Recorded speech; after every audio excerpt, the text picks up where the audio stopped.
세계 최강의 공군력이 한 나라의 심장부를 두들겼습니다. 스텔스기, 벙커버스터, 정밀 유도미사일까지 총동원됐죠. 바로 이란입니다. 그런데 이상한 일이 벌어졌습니다. 폭격이 떨어질수록 거리엔 오히려 수백만 인파가 쏟아져 나왔고 정권은 흔들리기는커녕 더 단단해졌습니다. 압도적 무력 앞에서 왜 이 나라만은 무릎을 꿇지 않는 걸까요? 2026년 현재 중동의 화약고 한가운데서 미국도 이스라엘도 뚫지 못한 심리 알고리즘과 새로운 동맹의 그림자, 지금부터 그 실체를 들여다보겠습니다. 오늘 영상이 기대되신다면 구독과 좋아요 부탁드립니다. 여러분의 응원이 영상 제작에 정말 큰 힘이 됩니다. 화면을 가득 채운 폭발 장면이 있습니다. 미 공군의 B-2 스텔스 폭격기가 이란 핵시설 상공을 가르고 이스라엘의 F-35가 테헤란 외곽 군사기지를 정밀 타격합니다. 서방 언론은 일제히 이란 정권 붕괴 임박을 외쳤죠. 하지만 며칠 뒤 위성사진에 찍힌 건 잿더미가 아니었습니다. 검은 연기 사이로 수백만 명이 거리를 메운 장면, 그리고 더 높이 올라간 반미 깃발이었습니다. 이 광경은 서방의 전략가들을 당혹스럽게 만들었습니다. 그들의 계산은 단순했거든요. 지도부를 타격하고 경제를 옥죄면 어떤 국가든 결국 백기를 든다는 겁니다. 제2차 세계대전의 독일, 걸프전의 이라크 모두 그렇게 무너졌으니까요. 미국은 이 공식을 이란에도 적용했습니다. 압도적 화력으로 공포를 심고 제재로 숨통을 조이면 내부에서 균열이 생길 거라고 믿었죠. 그런데 이란에서는 정반대 현상이 벌어집니다. 외부의 압박이 거세질수록 내부 결속은 오히려 강해졌습니다. 폭격 직후 테헤란 아자디 광장에 모인 시민들은 분노가 아닌 일종의 고양된 표정을 짓고 있었습니다. 마치 예정된 시험을 통과한 사람들처럼요. 서방 언론은 이를 정권의 동원력 정도로 해석했지만 현장의 분위기는 그보다 훨씬 복잡했습니다. 문제는 서방이 이란을 읽는 프레임 자체에 있었습니다. 미국과 유럽은 국가를 일종의 거래 주체로 봅니다. 손익을 계산하고 이익이 크면 협력하며 손해가 크면 물러나는 합리적 행위자라는 거죠. 하지만 이란은 게임의 규칙 자체가 다릅니다. 이들에게 패배란 영토를 잃거나 경제가 망하는 것이 아닙니다. 불의한 힘 앞에 고개를 숙이는 것, 그것만이 진짜 패배입니다. 이 인식의 간극이 모든 오판의 출발점이었습니다. 서방은 체스를 두고 있다고 생각했지만 이란은 애초에 체스판 위에 서 있지 않았던 겁니다. 그렇다면 이란 사람들은 도대체 어떤 판 위에서 움직이고 있는 걸까요?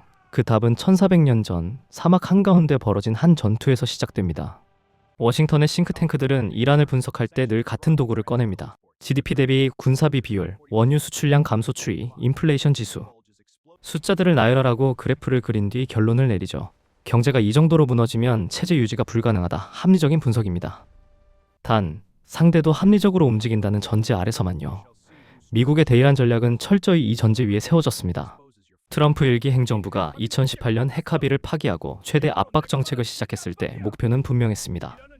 이란 경제를 벼랑 끝으로 몰아 협상 테이블로 끌어내겠다는 것이었죠. 실제로 이란 리알화 가치는 곤두박질 쳤고 물가는 치솟았으며 청년 실업률은 서울 강남학원가 경쟁률만큼이나 가파르게 올랐습니다. 그런데 이상한 일이 벌어졌습니다. 경제가 무너지는데 정권은 오히려 더 강경해졌습니다. 협상 테이블에 나오기는커녕 우라늄 농축 수준을 높이고 미사일 개발을 가속화했죠. 서방의 계산기로는 도저히 설명되지 않는 행동이었습니다. 손해가 뻔한데 왜 저항을 멈추지 않는 걸까요? 답은 승리의 정의 차이에 있습니다. 서구적 관점에서 승리란 목표를 달성하고 이익을 극대화하는 것입니다. 전쟁에서 이기고 영토를 확보하며 경제적 번영을 누리는 것이죠. 하지만 이란의 시아파 세계관에서 승리는 전혀 다른 의미를 갖습니다. 결과가 아니라 과정이 중요합니다. 불의한 힘에 굴복하지 않고 끝까지 저항하는 것, 그 자체가 승리입니다. 이 관점에서 보면 이란의 행동이 이해되기 시작합니다. 경제 제재로 국민이 고통받는 건 분명 큰 손해입니다. 하지만 그 고통이 제국주의 세력에 맞선 저항의 대가로 프레이밍되는 순간 손해는 영광으로 탈바꿈 맙니다. 고통받을수록 도덕적 우위에 서게 되는 역설적 구조가 작동하는 겁니다. 서방은 체스를 두고 있었지만 이란은 처음부터 다른 게임을 하고 있었습니다. 체스에서는 킹이 잡히면 게임이 끝납니다. 하지만 이란의 게임에서는 킹이 쓰러져도 게임이 계속됩니다. 아니, 오히려 킹의 죽음이 새로운 시작점이 됩니다. 이 기묘한 게임의 규칙, 그 원형은 사막의 모래바람 속에 묻혀 있습니다. 서기 680년, 지금의 이라크 중부 카르발라 평원, 뜨거운 태양 아래 72명의 남자들이 서 있었습니다. 그들을 둘러싼 건 우마이야 왕조의 정예군 수천 명이었죠. 지휘관 후세인은 예언자 무함마드의 손자였습니다. 그는 부패한 권력에 굴복하느니 차라리 죽음을 택하겠다고 선언했습니다. 결과는 처참한 전멸이었습니다. 군사적으로 보면 이건 그냥 일방적인 학살입니다. 72명 대 수천 명, 승산은 처음부터 없었죠. 하지만 시아파 세계에서 이 사건은 완전히 다르게 해석됩니다. 후세인은 패배한 게 아닙니다. 불의에 굴복하지 않았기에 영원히 승리한 겁니다. 그의 죽음은 끝이 아니라 시작이었습니다. 1400년이 지난 지금도 매년 수백만 이란인이 그의 죽음을 기리며 거리를 행진합니다. 이게 단순한 종교의식일까요? 아닙니다. 이건 국가 차원에서 운영되는 정교한 심리 시스템입니다. 이란 정부는 이 서사를 교육과 미디어를 통해 끊임없이 재생산합니다. 어린 시절부터 이란 아이들은 배웁니다. 압도적인 적 앞에서 굴복하지 않는 것이 최고의 명예라고요. 수정 열쇠는 부끄러움이 아니라 오히려 도덕적 우월성의 증거가 됩니다. 이 카르발라 멘탈리티는 현대 이란의 위기관리 알고리즘으로 작동합니다. 외부의 압박이 거세질수록 국민들은 스스로를 후세인의 후예로 인식하기 시작합니다. 미국의 제재는 우마이야 왕조의 포위와 동일시되고 경제적 고통은 순교의 대가로 재해석됩니다. 고통이 클수록 저항의 정당성은 강해지는 역설적 구조입니다. 서방이 이해하지 못하는 지점이 바로 여기입니다. 그들은 압박을 가하면 상대가 약해질 거라고 생각합니다. 하지만 카르발라 멘탈리티가 작동하는 사회에서는 정반대 현상이 벌어집니다. 압박은 오히려 연료가 됩니다. 폭격을 받을수록 결속은 강해지고 제재가 심해질수록 저항의 명분은 커집니다. 1400년 전 사막에서 뿌려진 씨앗이 현대 이란의 운영체제가 된 겁니다. 하지만 정신력만으로 세계 최강의 군사력을 상대할 수는 없습니다. 이란은 이 멘탈리티 위에 실용적인 군사 전략을 더 씌웠습니다. 본토를 직접 방어하는 대신 중동 전역에 거미줄을 치는 방식으로요. 이란 군부는 바보가 아닙니다. 미군과 정면으로 맞붙으면 어떻게 되는지 잘 알고 있죠. 1991년 걸프전에서 이라크 군이 100시간 만에 괴멸되는 걸 똑똑히 지켜봤으니까요. 그래서 이란은 다른 길을 택했습니다. 정면 승부 대신 우회 전략, 직접 전투 대신 대리전이라는 선택이었습니다. 이란이 구축한 네트워크를 저항의 축이라고 부릅니다. 레바논의 헤즈볼라, 예멘의 후티 반군, 이라크의 친이란 민병대, 시리아의 다양한 무장 세력까지. 중동 전역에 퍼진 이 조직들은 각자의 지역에서 활동하지만 궁극적으로는 테헤란의 지휘를 받습니다. 이란 본토에서 서울에서 부산까지의 거리보다 훨씬 먼 곳까지 영향력이 뻗어 있는 셈이죠.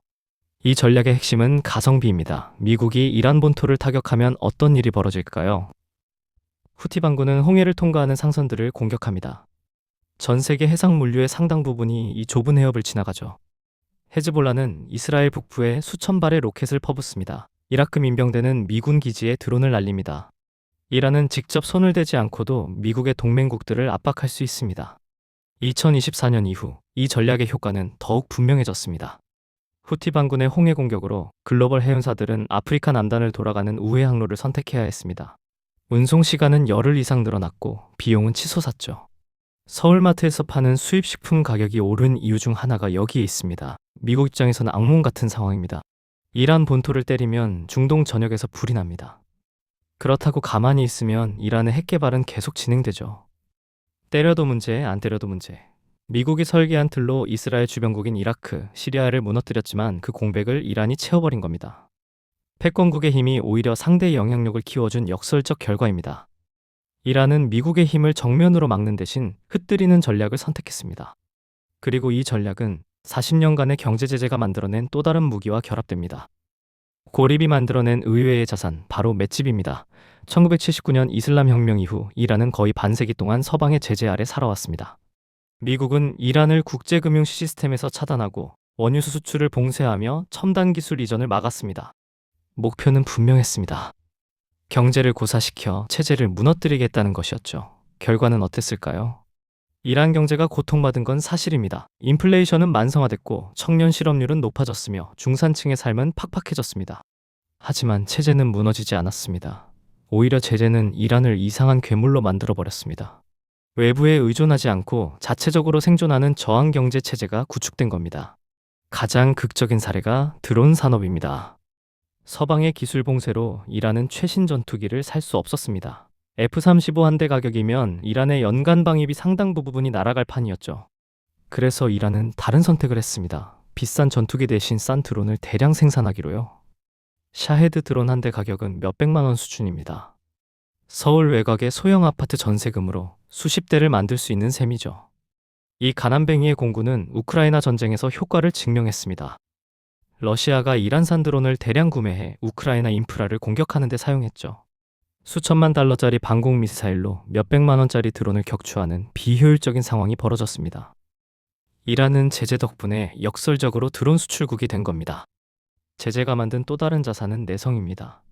40년간 경제적 고통에 시달린 이란 국민들은 위기에 익숙해졌습니다. 새로운 제재가 발표돼도 예전만큼 충격받지 않습니다. 이미 바닥을 경험한 사람들은 추가적인 압박에 둔감해지는 법이죠. 미국의 제재 카드가 점점 무뎌지는 이유입니다. 하지만 이란의 버티기에는 더 결정적인 요인이 있습니다. 2020년대 들어 이란은 더 이상 혼자가 아니게 됐습니다. 거대한 뒷배가 생긴 거죠. 바로 중국과 러시아라는 이름의 새로운 동맹입니다. 2023년 이란은 브릭스의 정식 회원국이 됐습니다. 같은 해 상하이협력기구에도 가입했죠. 국제사회에서 고립된 불량국가라는 이미지와는 거리가 먼 행보였습니다. 이란은 서방에서 밀려난 대신 새로운 블록에서 자리를 잡아가고 있었습니다. 이 변화의 핵심에는 중국이 있습니다. 미국의 제재에도 불구하고 중국은 이란산 원유를 꾸준히 수입해왔습니다. 공식 통계에는 잡히지 않는 그림자 선단을 통해서죠. 이란 입장에서 중국은 생명줄입니다. 원유를 팔 곳이 있다는 건 경제가 완전히 무너지지 않는다는 의미니까요. 중국 입장에서도 이란은 귀중한 파트너입니다. 시장 가격보다 싼 값에 원유를 확보할 수 있으니까요. 러시아와의 관계는 우크라이나 전쟁 이후 급격히 가까워졌습니다. 이란은 러시아에 드론을 팔았고 그 대가로 첨단 군사 기술을 받았습니다. S-35 전투기와 S-400 방공 시스템 도입 협상이 진행 중이라는 보도가 이어졌죠. 양국은 서방의 공동적이라는 점에서 자연스러운 동맹이 됐습니다. 이중 러이상강연대는 미국의 제재망에 구멍을 뚫었습니다. 과거에는 미국이 금융 제재를 가하면 이란은 국제거래에서 차단됐습니다.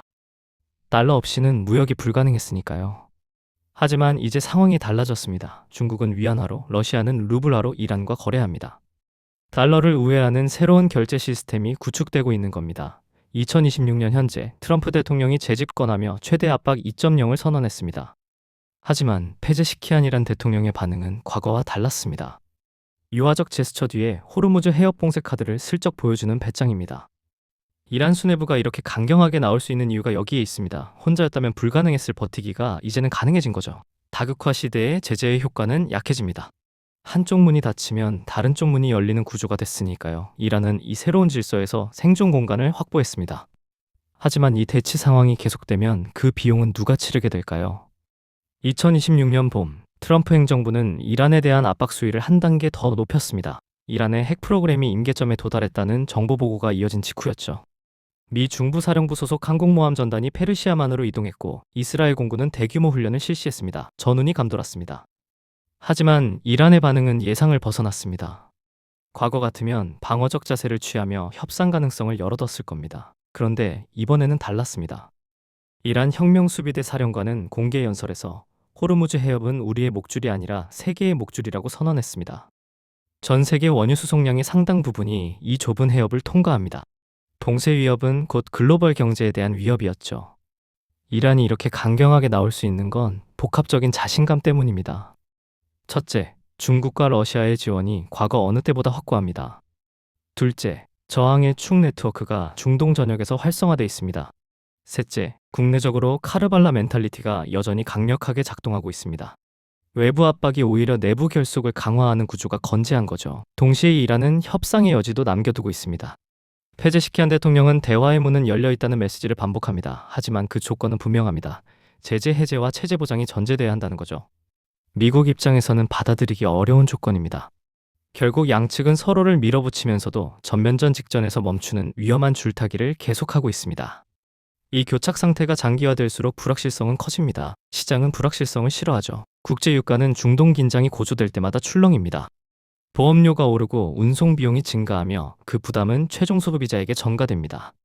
테헤란과 워싱턴의 대치가 서울의 물가에 영향을 미치는 구조입니다. 카르발라의 유산, 비대칭 전략, 새로운 동맹, 이란이 무릎 꿇지 않은 이유들이 모두 연결돼 있습니다. 그리고 이 구조가 쉽게 바뀌지 않는 한 중동의 긴장은 계속될 수밖에 없습니다. 이란은 항복하지 않을 겁니다. 1400년간 축적된 순교의 서사, 40년간 단련된 제재 내성, 그리고 새롭게 구축된 다극화 동맹까지 이 세 가지가 결합된 구조는 단기간에 무너지지 않습니다. 반대로 미국도 이란을 완전히 제압하지 못할 겁니다. 중국과 러시아가 뒤를 바치는 한 제재만으로는 체제 붕괴를 이끌어낼 수 없죠. 군사적 옵션은 더 위험합니다. 이란 본토 공격은 중동 전역을 화염에 휩싸이게 할 테니까요.